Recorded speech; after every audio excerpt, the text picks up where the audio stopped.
जय मसीह की प्रिय विश्वासी भाई एवं बहन, प्रभु यीशु का धन्यवाद करते हैं एक और आनंद से भरे हुए सुंदर अवसर के लिए। हम प्रभु की उपस्थिति में, प्रभु के अनुग्रह में और प्रभु की सारी आशीषों के वारिस के रूप में उसके सम्मुख और उसमें हम बढ़ते जाते हैं। प्रभु का धन्यवाद करते हैं आज के एक और नए और प्रभु की उपस्थिति और आनंद से भरे हुए इस दिन के लिए।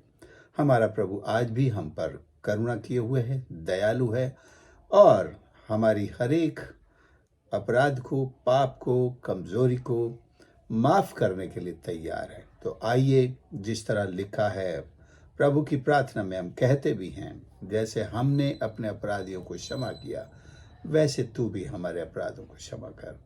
तो प्रभु हमारे अपराधों को क्षमा करते हुए अपनी उस आशीष में आगे बढ़ाए जिसके लिए प्रभु इस संसार में जन्म लेकर आए हैं। आज का मनन यूहन्ना 1 उसका 14 से हम 16 तक पढ़ेंगे। मसीह का जन्म हमारी परिपूर्णता के लिए हुआ है और इस परिपूर्णता को क्या आपने और मैंने पा लिया है या अभी भी हम मसीह की परिपूर्णता से वंचित हैं। देखें 1:14 से 16 में क्या लिखा है।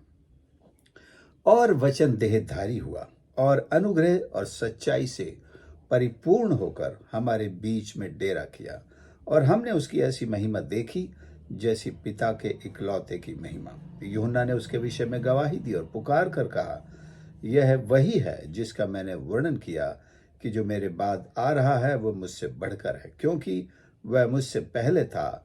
क्योंकि उसकी परिपूर्णता में से हम सब ने प्राप्त किया, अर्थात अनुग्रह पर अनुग्रह। परमेश्वर मनुष्य को अपनी आशीषों के लिए योग्य बनाने के लिए और क्या करे, क्योंकि मनुष्य हर तरह से फेल हुआ है। एक आज्ञा आदम ने क्या तोड़ी कि मनुष्य में कोई योग्यता ही नहीं रही कि वो ईश्वर से कोई तो आशीष पा सके। वो सारी आशीषें उस एक आज्ञा को तोड़ने में कैंसिल और रद्द हो गई। लेकिन फिर उसके बाद परमेश्वर ने अपने पुत्र प्रभु यीशु के बलिदान में वो सब कुछ फिर से बहाल कर दिया जो भी आदम ने खोया था, जो अनुग्रह खोया था, जो महिमा खोई थी, जो संगति खोई थी, स्वर्ग के अधिकार खोए थे, परमेश्वर के पुत्र होने का भी अधिकार खो दिया था, परमेश्वर से बातचीत करने का अधिकार भी खो दिया था, और यहां तक कि वो मृत्यु के अधिकार में चला गया था। प्रभु यीशु ने जन्म लेकर, देहधारी होकर, यानी कि यूं कहूं, मैं अपने जिस तरह इस महीने में क्रिसमस का संदेश लेकर चल रहा हूं, तो ये क्रिसमस का संदेश है कि परमेश्वर ने हमारे अनुग्रह को हमारे लिए बहाल किया है, रिस्टोर किया है। God has restored grace upon grace for us। तो पुराने नियम में आप पढ़ते हैं, हम सब पढ़ते हैं कि मनुष्य को पापों से छुटकारा पाने के लिए मेमनों की, बछड़ों की कितनी बलि देनी पड़ी है। हर साल इंसान देता रहा है। कितने सैकड़ों हजारों बछड़े बलि किए गए, मेढ़े, मेमने सब बलि किए गए। लेकिन सारे जगत के लिए अगर हम कुल टोटल लगाएं तो कितने मेमनों की, बछड़ों की या इनकी बलि की आवश्यकता हजारों साल से पड़ती रही है और आगे भी पड़ती रहती अगर प्रभु यीशु आकर उसको परिपूर्ण न करते अपने बलिदान में। इसलिए उन्होंने देहधारी होकर उस मेमने का रूप लेकर के, जो निर्दोष और निष्कलंक है, क्योंकि दूसरा ऐसा कोई इंसान दुनिया में नहीं था जिसके बलि होने से सारी मानवता पापों से छुटकारा पा सकती।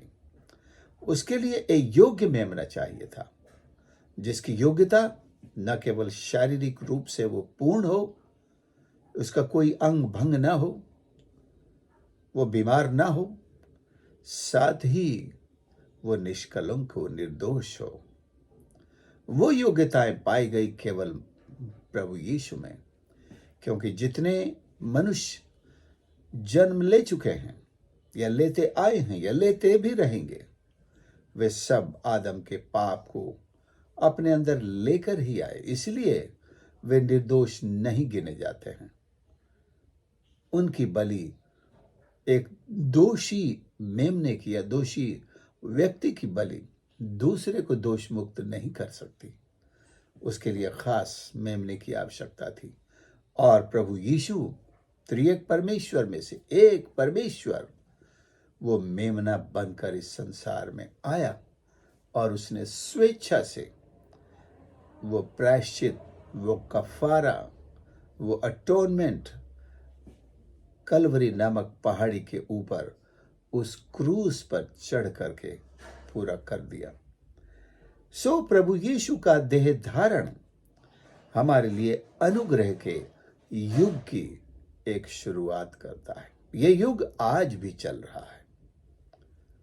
आपने अनुग्रह के युग के बराबर कोई युग नहीं देखा है। आदम के पाप में गिरने के बाद से, गिरने से पहले तो हो सकता है स्वर्ण युग हो, एक ईश्वरीय युग हो, जहां परमेश्वर मनुष्य के साथ संगति करता था, बातचीत करता था और सारा संसार बहुत ही खूबसूरत और हर चीज आशीष पाए हुए, धरती आशीषों में चीजें उगाती थी। हर तरफ ये दुनिया बड़ी खूबसूरत थी, पेड़ पौधे फलों से लदे हुए, हर कोई तंदुरुस्त, बीमारी का नामो निशान नहीं, श्राप का नामो निशान नहीं, कोई लड़ाई झगड़े अशांति, किसी प्रकार की ऐसी कोई परिस्थिति नहीं। लेकिन अचानक एक दिन ऐसे खुशनुमा माहौल में शैतान, जो इब्लीस कहलाता है, जिसने परमेश्वर के सिंहासन को हथियाने की योजना बना डाली थी और उसमें असफल हो गया और परमेश्वर ने उसे स्वर्ग से गिरा दिया। वो घमंड से भर गया, बदले की भावना से भर गया और परमेश्वर का विरोध करने की ठान ली। और उसने मनुष्य को, जिसे परमेश्वर ने बनाया था, उसे अपना निशाना बनाया कि इसके माध्यम से मैं सब कुछ बिगाड़ दूंगा, तबाह कर दूंगा। और वो आज तक इस कार्य में सफल होता चला आ रहा है। लेकिन सबसे बुरी बात जो उसने की, आदम के द्वारा परमेश्वर की आज्ञा का उल्लंघन करने की जो उसने उसे प्रेरित किया या उकसाया, आदम उसमें असफल रहा और उसने वो गलती की। दोनों ने मिलकर, मैं इल्जाम केवल हवा पर नहीं डाल रहा हूं, अगर हवा ने भी किया है तो आरोप आदम के सर है, श्राप आदम को मिला, पीढ़ियां आदम की पापी हुई। हालांकि हवा आदम से अलग नहीं है, दोनों को एक ही गिना जाता है। अगर एक ने किया तो दोनों ने किया, एक को श्राप मिला तो दोनों को मिला। और इस तरह से प्रभु यीशु मानव को, मनुष्य को उस पाप से उबारने के लिए एक देहधारी मेमना बनकर इस संसार में आए, क्योंकि लिखा है, बिना लहू बहाए पापों का प्रायश्चित नहीं हो सकता। और हम देखते हैं शुरू से कब से? आदम के ज़माने से देखते हैं परमेश्वर, या उससे पहले जाइए, अब्राहम से पहले आदम को जब अपने शरीर को ढकने के लिए उसके अंजीर के पत्तों की उसने जो अंगरखा बनाया था या लंगोट बनाया था, परमेश्वर ने उसे रद्द करके उसके लिए एक मेमने को बलि करके उसके वस्त्र से, उसके चमड़े से उसको वस्त्र दोनों को पहनाए। तो ये था वो पहला मेमने का बलिदान जो परमेश्वर ने स्वयं अदन की वाटिका में आरंभ किया था। फिर आप देखते हैं मूसा से पहले अब्राहम के साथ भी बलिदान की बात हम पढ़ते हैं। जब वे वाचा बांधते हैं तो वहाँ कलोल और कबूतर और मेमने का उसका बलिदान करके उनके शरीर के 2 टुकड़े करके दोनों आमने सामने रखे जाते हैं। एक बलिदान का प्रगटीकरण वहां पर है। मूसा ने तो जिस रात वो मिस्र से निकाले गए परमेश्वर के आदेश से आरंभ किया इस बलिदान को, जो चलता रहा प्रभु यीशु के क्रूस पर चढ़ने के दिन तक। और जो यहूदी आज भी प्रभु यीशु को अपना मसीहा नहीं मानते हैं, वे आज भी उसी बलिदान को करते चले आ रहे हैं। लेकिन बलिदान तो हो चुका, पूरा हुआ। वो प्रभु यीशु ने क्रूस से कह दिया, पूरा हुआ। अब आगे को कोई बलिदान की आवश्यकता नहीं है। चाहे उस बलिदान को चढ़ाए 2000 साल बीत चुके हैं, हम पीछे मुड़कर उसी क्रूस की ओर देखते हैं, हमारे पाप क्षमा हो जाते हैं। और जिसने आगे की ओर उस क्रूस पर हजारों साल पहले, यीशु के जन्म से भी पहले यह विश्वास कर लिया, जो भविष्यवाणियां थी उन पर विश्वास किया, उन्होंने भी उससे छुटकारा पाया। और उन संतों की आत्माएं भी परमेश्वर प्रभु यीशु ने जिस दिन वो क्रूस पर चढ़े या तीसरे दिन जब जी उठे, उन सबको सुसमाचार सुनाकर पिता परमेश्वर के पास पहुंचा दिया। सो प्रियो, हम सब ने प्रभु यीशु के देह धारण के कारण जो परिपूर्णता पाई है, अनुग्रह पर अनुग्रह, ये हमारे लिए क्रिसमस का एक तोहफा है, क्रिसमस का एक अनुग्रह हम सब के ऊपर। और परमेश्वर हमारा प्रभु हम सबको इफिसियों 1:22 में भी कहता है, God placed all things under his feet and appointed him to be head over everything for the church. परमेश्वर ने भी उसको सब कुछ उसके पैरों तले कर दिया और उसे कलीसिया का सिर ठहराया। कलीसिया बनाई, कलीसिया का सिर ठहराया। और इस तरह which is his body and fullness of him who fills everything in every way, जो उसकी देह है और वो उसमें सब कुछ परिपूर्ण करता है। क्रिसमस परिपूर्ण करने का समय है। क्या परिपूर्ण करने का समय है? यूं तो एक लंबी सूची है, लेकिन एक चीज अगर आप कहें तो वो मैं यही कहूंगा कि इसने परमेश्वर के अनुग्रह को हमारे लिए रिलीज किया, जिसने हमारे अंदर अनंत जीवन को प्रदान किया। बिना इस अनुग्रह के अनंत जीवन पाना मुश्किल था। व्यवस्था के रास्ते लोग कोशिश कर करके थक चुके थे, व्यवस्था का पालन हो ही नहीं पा रहा था। अनंत जीवन कैसे पाते? नरक से बचने का मार्ग व्यवस्था भी बताती है, लेकिन कोई भी उस व्यवस्था का पालन कर नहीं पाया। मुश्किल भी नहीं था, तभी तो परमेश्वर ने दी। अगर मुश्किल होता तो परमेश्वर ना देता। हाँ, कठिन जरूर है, लेकिन वो कठिनाई हर कोई नहीं सहन कर पाया। सो प्रियो, अब कितना आसान है उद्धार पाना। विश्वास कर तो तू क्या तेरा घराना भी उतार पाएगा। विश्वास करना, अपने गुनाहों से तौबा करना है, यीशु पर विश्वास करना, उसे अपने हृदय में स्वीकार करना है और फिर उसके वचन पर जीवन भर बने रहना है, चलना है, आज्ञाओं का पालन करते रहना है, मसीह की संगति में, उसकी भक्ति में, उसकी मृत्यु को स्मरण करने में अपना संपूर्ण जीवन बिताना है। मसीह की सारी परिपूर्णता हमारे लिए दी गई है और उसी परिपूर्णता से, अनुग्रह से हम उस परिपूर्णता को प्राप्त करते हैं। प्रभु हम सबकी सहायता करे, हमारी मदद करे कि ये क्रिसमस हमारे जीवन में यदि आज तक कोई भी चीज़ अधूरी पड़ी है, प्रभु का अनुग्रह हमने पूरी तरह से प्राप्त नहीं किया है, तो प्रभु यीशु ने हमारे लिए ये प्रबंध कर दिया है। हम प्रभु के पास आएं, उस चरणी के पास आएं जहां हमारे लिए अनुग्रह देहधारी हुआ है, हमारे लिए उद्धार देहधारी हुआ है, हमारे लिए स्वयं परमेश्वर देहधारी हुआ है।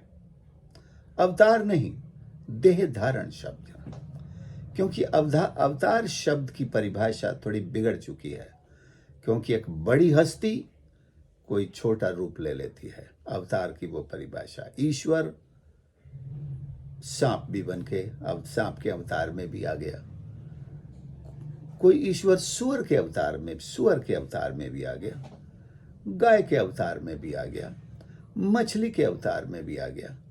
यीशु इस तरह के अवतार नहीं है कि वो जो ईश्वर हैं, वो ईश्वर अपना वो स्वरूप, अपनी वो सारी शक्ति, वो सब कुछ त्याग करके एक दूसरे ही स्वरूप में यहां पर देहधारी हुआ है परमेश्वर, और मनुष्य के रूप में, क्योंकि मनुष्य का रूप परमेश्वर का ही स्वरूप है। मनुष्य को परमेश्वर के स्वरूप में ही बनाया गया है, सुअर को नहीं, मछली को नहीं, गाय को नहीं, और सांड को भी नहीं, बैल को नहीं, किसी को नहीं, केवल मनुष्य को परमेश्वर के स्वरूप में बनाया गया है। और परमेश्वर भी मनुष्य के रूप में देहधारी होकर हमारे बीच में आया और उसने हमको परिपूर्ण कर दिया परमेश्वर की उद्धार से, उसकी क्षमा से, उसकी उपस्थिति से, उसकी सामर्थ्य से, और जितनी भी प्रतिज्ञाएं परमेश्वर ने हमारे लिए की हैं, उन सब से उसने परिपूर्ण कर दिया है। आइए हम प्रभु का धन्यवाद करें और इसी परिपूर्णता में हम प्रभु में और आगे बढ़ते रहें। प्रभु हमारी सहायता करें। प्यारे प्रभु हमारे परमेश्वर, हम धन्यवाद करते हैं आपके इस पवित्र वचन के लिए, जो हमें आप में संपूर्ण परिपूर्णता प्रदान करता है। जो कुछ हमने खोया, आपने हमें क्रूस पर लौटा दिया है। आपने हमें रिस्टोर किया है, हमारे स्वरूप को रिस्टोर किया है, हमारे स्वभाव को रिस्टोर किया है, हमारे आपके साथ संगति को रिस्टोर किया है, हमारे पुत्र होने के अधिकार को रिस्टोर किया है। स्वर्ग की सारी नागरिकता, अधिकार और आशीषें आपने हमारे लिए रिस्टोर कर दी हैं, बहाल कर दी हैं। हम धन्यवाद करते हैं। आज भी कितने लोग हैं प्रभु मसीहों में भी, हमारे परिवारों में भी, बाहर भी, जिन्होंने आज तक प्रभु इस अनुग्रह को नहीं पाया है, जो उनके लिए आपने रिलीज कर दिया, एक्सटेंड कर दिया है कि वे अपने पापों से क्षमा मांग पाएं और आपकी संतान बने और उस परिपूर्णता को अपने जीवन में प्राप्त कर लें। प्रभु सब पर दया कर, सबकी आंखें खोल और इस अनुग्रह को पूर्णता के साथ पा सकें। धन्यवाद हो प्रभु इस प्रार्थना को सुनने के लिए। धन्यवाद और प्रार्थना उद्धारकर्ता प्रभु यीशु के नाम से मांगते हैं, आमीन। आपका धन्यवाद करते हैं। आपने संदेश को सुना है, ज़रूर दूसरों के साथ भी शेयर करें, और चैनल को यदि आज तक सब्सक्राइब नहीं किया है तो प्लीज़ सब्सक्राइब कर लें। और हमारे करीब 200 से ऊपर 250 के आसपास संदेश इस चैनल पर असेंबली ऑफ क्राइस्ट नाम से ऑलरेडी अपलोड किए हुए हैं। आप उन्हें भी सुन सकते हैं और प्रभु आपके साथ है। ज़रूर आशीष पाइए। हमें अपना कमेंट्स दे सकते हैं। God bless you.